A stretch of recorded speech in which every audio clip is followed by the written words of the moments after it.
But let me go to the affidavits of the two complainants. Very detailed, Yeah.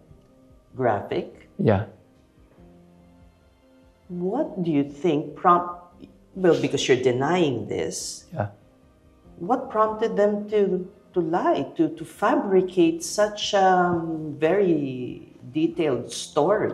I think they were either angry with me for being punished before, or they were also fueled by certain people who had issues against me. Because after 7 years, and who is funding this whole thing? Who? I don't know. And I've been asking who. Actually, nag-meet na kami, hindi ko lang masabi. Pero, we will get to the bottom of this. No? And, but my interest is these two boys are just victims of their own poverty. And I'm not angry with them.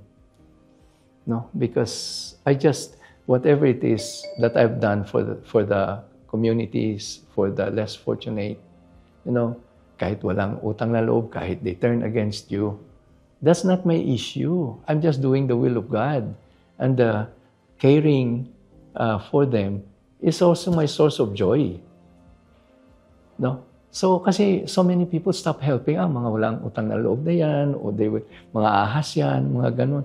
I've experienced all of that. But does it stop me?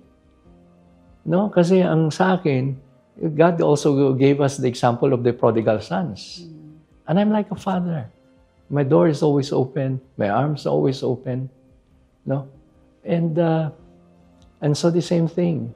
In the same manner that my own family, whatever it is, they will always love me. Maybe this is just in some weird way, this makes me abnormal. I was just designed this way. My joy is being with the people, who still find value in me so I can give value to their life. Kasi pag ikaw mahirap, wala kang kumpiyansa sa sarili mo, kasi mababang pagtingin mo sa sarili mo. Itinuturing ko sila mga anak. I value the freedom to serve, not the power to rule. And that's why I continue to empower and I continue to pass on to people.